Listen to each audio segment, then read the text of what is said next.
এটা কি লতা মরে গেল? নিজের বনে গাছ চেনার চেষ্টা করছেন আমজাদ হোসেন। তোমার কি মনে হয় কেউ কোনো অনুপ্রেরণা নিচ্ছে এটা অনুসরণ করে?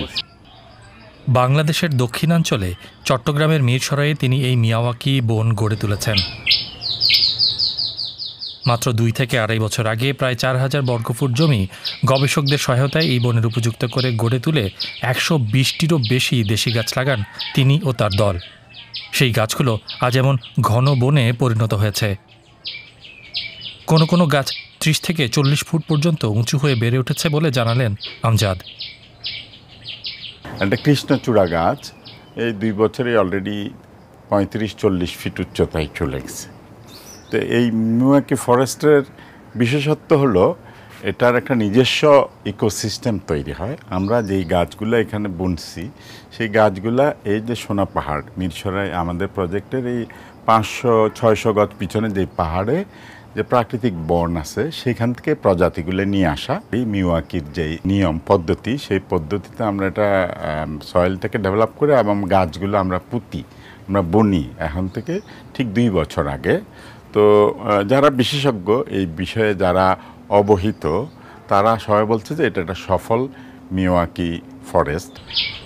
স্থানীয়ভাবে এটি বাংলাদেশের প্রথম মিয়াওয়াকি বন বলে পরিচিত। জাপানের উদ্ভিদবিদ আকিরা মিয়াওয়াকি এই ধরনের বনের প্রবক্তা। এই পদ্ধতিতে ছোট জায়গায় অল্প সময় বন তৈরি করা যায়, যা দেখলে মনে হবে অনেক পুরনো বন। কেমন করে এই বন তৈরির কথা মাথায় এলো আমজাদের?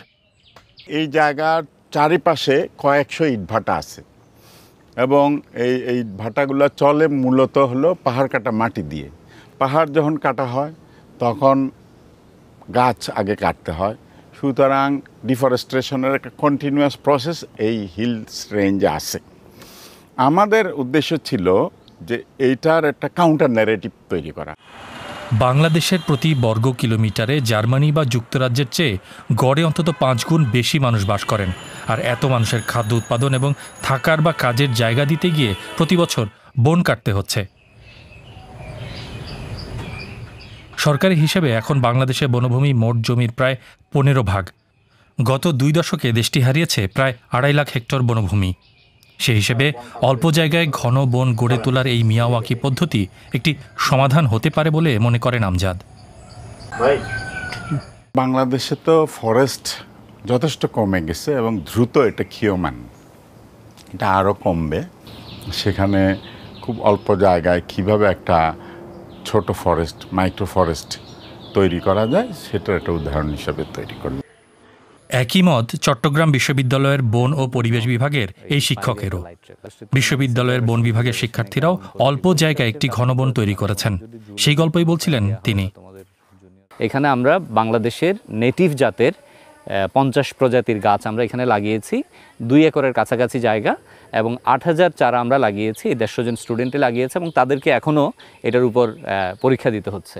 তো আমাদের আপনারা দেখতে পাচ্ছেন যে 2 বছরের মধ্যে একটা নর্মাল প্ল্যান্টেশনের যে গ্রোথ হয় এখানে গ্রোথ তার থেকে অনেক বেশি স্ট্যান্ডিং। এবং আমরা দেখতে পাচ্ছি যে এখানে প্রচুর পাখি আসছে, নিচে বন্যপ্রাণী বা শূকর আছে। তারপরে আমাদের সয়েলের যে ময়েশ্চার, নিউট্রিয়েন্ট, অর্গানিক ম্যাটার এগুলো হয়েছে। এই ফরেস্টটা আমাদের কাছে একটা রিসার্চ প্রজেক্ট হয়ে গেছে। এই উদ্যোগটির অর্থায়ন করছে যুক্তরাষ্ট্রভিত্তিক একটি জাপানি সংস্থা। মূল উদ্দেশ্য হল পরিবেশ থেকে কার্বন শুষে জমা রাখা।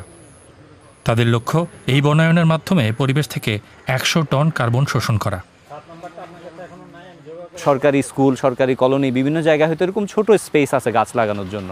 এখন ল্যান্ডস্কেপিং যারা করেন তারা এই মিয়াওয়াকি মডেলকে ব্যবহার করার চিন্তা করতে পারেন। আরেক ধরনের হচ্ছে এডুকেশনাল পারপাস সার্ভ করবে, যে আমি 50-60 জাতের গাছকে এক জায়গায় এনেছি, তাহলে আমাদের ফিউচার জেনারেশন যদি গাছ সম্বন্ধে জানতে চায় দেখা যাবে যে এটা ওই রোলটা প্লে করবে। তার বাইরে হচ্ছে আমাদের অনেক গাছ বন থেকে হারিয়ে যাচ্ছে। তাহলে এখন আমরা যদি কনজারভেশন করতে চাই, এটা যদি গোটা বাংলাদেশে এরকম ছোটো ছোটো মিয়াওয়াকি ফরেস্ট করে যদি আমরা এই গাছগুলোকে গোটা বাংলাদেশে ছড়িয়ে দিতে পারি, তাহলে দেখা যাবে যে আমাদের ওই লস মানে বায়োডাইভার্সিটি কনজারভেশনের যে রোলটা এটাও আমরা এনশিওর করতে পারবো। এদিকে আমজাদ তার বনের পাশে একটি রিসোর্টও তৈরি করেছেন। সেখানে বেড়াতে আসা মানুষরা যেন বনায়ন থেকে উদ্বুদ্ধ হতে পারেন, সেটি তার লক্ষ্য। এটার 2 ধরনের অ্যাচিভমেন্ট আছে। এক হলো আমি কিছু অক্সিজেন তৈরি করলাম, কিছু সবুজ তৈরি করলাম, প্লাস হলো যে শিশুরা বড় হয়ে উঠবে এইসব বাড়িতে, তাদের মধ্যে গাছপালার প্রতি মমত্ব, সবুজের প্রতি ভালোবাসা এটা তৈরি হবে।